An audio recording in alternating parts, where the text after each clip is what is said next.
우리가 지금 당연하게 누리는 이 자유, 그리고 민주주의, 이 모든 것의 청사진을 제시한 책이 있다면 어떨까요? 바로 오늘 이야기할 존 로크의 정부론입니다. 한번 제대로 파헤쳐보죠.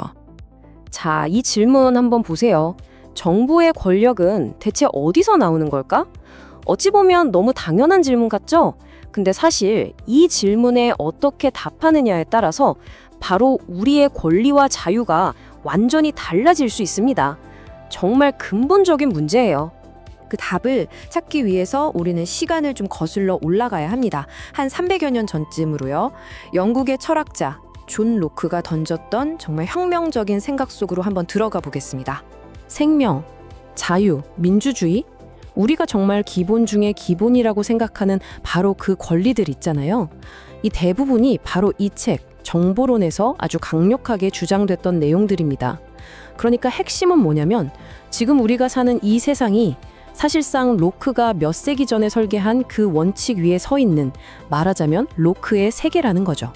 아니 근데 로크의 생각이 대체 뭐길래 그렇게까지 혁명적이다, 급진적이다 라고 하는 걸까요? 이거 제대로 이해하려면요, 먼저 로크가 맞서 싸우고 또 바꾸려고 했던 그 당시 세상이 어떤 모습이었는지를 좀 알아야 합니다. 그 시대는 바로 왕권 신수설이 지배하던 때였습니다. 이게 뭐냐면 왕의 권력은 국민이 준 게 아니라 하늘, 즉 신이 직접 내려준 거라는 믿음이에요. 이 말은 곧 왕은 절대적이고 그 누구도 왕에게 도전할 수 없다는 뜻이었죠. 왕은 법 위에 있고 책임은 오직 신에게만 진다. 뭐 이런 생각이었던 겁니다. 보시면 아시겠지만 영국은 그야말로 혼돈의 시기를 보내고 있었습니다. 왕의 권력을 제한하려는 시도부터 시작해서 왕과 의회가 싸우는 내전, 왕이 처형되고 공화정이 들어섰다가 다시 왕이 돌아오는 정말 정신없는 100년이었죠. 로크는 바로 이런 시대를 옥몽으로 겪었던 사람입니다. 그러니 이 끊임없는 권력 투쟁과 혼란이 그의 생각에 얼마나 큰 영향을 미쳤겠어요? 이게 바로 그의 사상의 출발점이었던 겁니다. 왕의 권력은 신에게서 온다. 이게 당연하게 여겨지던 시대, 그리고 끝없는 내전의 혼란 속에서 존 로크가 완전히 새로운 아이디어를 들고 나옵니다. 정부의 권력은 신이 아니라 다른 곳에서 온다.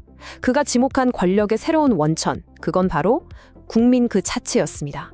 자, 여기서 자연 상태라는 개념을 좀 봐야 하는데요. 비슷한 시대를 살았던 토마스 홉스라는 철학자는 인간의 자연 상태를 만인이 만인에 대해 늑대인 상태, 그러니까 그냥 끊임없이 싸우는 전쟁터라고 봤어요. 그래서 강력한 국가가 모든 걸 통제해야 한다고 주장했죠. 하지만 로크는 생각이 달랐습니다. 인간은 이성적이고 자연법에 따라 평화롭게 살 수 있는 존재라고 봤어요. 물론 분쟁이 생길 수는 있지만 홉스처럼 우리를 구원해줄 절대적인 통치자가 필요하다고는 생각하지 않았던 거죠. 이 차이가 정말 중요합니다. 그래서 로크가 내놓은 해법이 바로 사회계약론입니다. 아주 간단해요. 정부는 신이 짠 하고 만들어준 게 아니라는 겁니다. 우리, 그러니까 자유로운 개인들이 서로 약속, 즉 계약을 해서 만든 거라는 거죠. 왜? 우리의 권리를 더 잘 지키기 위해서요. 한마디로 정부는 국민이 필요에 의해 만든 국민을 위한 도구라는 생각입니다. 그럼 이 사회계약은 어떻게 만들어지는 걸까요? 자, 보세요. 첫째, 우리 개개인은 태어날 때부터 고유한 권리, 즉 자연권을 가지고 있어요. 둘째, 이 권리를 더 안전하게 지키고 싶어서 우리 스스로 공동체를 만들자 하고 동의를 하는 겁니다. 그리고 마지막 셋째, 이 공동체가 잘 굴러가도록 우리의 권리를 지켜주고 공정한 심판 역할을 해줄 정부에게 우리의 권력 일부를 맡기는 거죠. 즉 위임하는 겁니다. 여기서 제일 중요한 포인트는 권력이 왕에서 국민으로 내려오는 게 아니라 우리 각 개인에게서 출발해서 정부로 올라간다는 이 방향성입니다. 완전히 거꾸로 뒤집은 거죠. 자, 그럼 좋습니다. 정부가 국민과의 계약으로 만들어졌다고 칩시다. 그럼 정부의 가장 중요한 임무는 뭘까요? 그리고 만약에 정부가 그 계약을 어기고 제 할 일을 제대로 안 하면 그땐 어떻게 되는 걸까요? 로크는 아주 명확하게 말합니다. 정부가 존재하는 가장 크고 중요한 이유는 바로 우리의 재산을 보존하기 위해서라고요. 여기서 말하는 재산은 단순히 돈이나 땅 같은 것만 뜻하는 게 아니에요.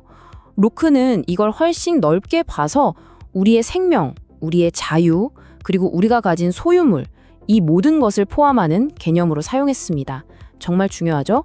바로 이 지점에서 로크 사상의 가장 강력하고 어떻게 보면 가장 위험한 결론이 나옵니다. 만약 정부가 계약을 깨고 우리의 생명, 자유, 재산을 침해한다면, 그렇다면 국민은 그 정부에 저항하고 심지어 그 정부를 해산시킬 권리가 있다는 겁니다. 생각해 보세요.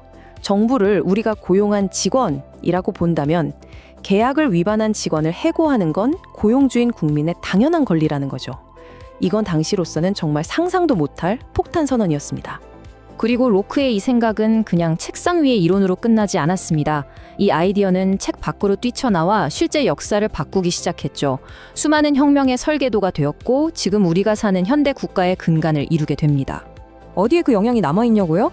거의 모든 곳에요. 미국의 독립선언서, 프랑스 혁명의 정신, 정부는 국민의 동의를 얻어야 한다는 이 당연한 원칙, 그리고 오늘날 전 세계 민주주의 국가 헌법의 핵심 원리들, 심지어 우리가 말하는 보편적 인권이라는 개념의 뿌리까지 전부 로크의 영향 아래 있습니다. 미국의 건국 지도자들부터 시작해서 전 세계 수많은 민주화 운동에 이르기까지 자유와 저항을 외치는 모든 목소리에는 로크의 메아리가 담겨 있다고 해도 과언이 아니에요. 자, 그럼 이 모든 이야기가 우리에게 던지는 마지막 질문은 뭘까요? 바로 오늘날 우리의 사회 계약은 어떤 모습인가 하는 겁니다. 로크의 이야기는 그냥 오래된 역사책 속 이야기가 아니에요. 우리는 지금 이 순간에도 끊임없이 이 계약을 새로 쓰고 있습니다. 우리의 권리는 어디까지 보장되어야 하는가? 그리고 우리는 정부에게 얼마만큼의 권력을 맡겨야 하는가? 그 아슬아슬한 균형을 찾아가는 것. 이게 바로 300년 전 로크가 시작한, 그리고 오늘 우리가 계속 이어가고 있는 위대한 대화가 아닐까요?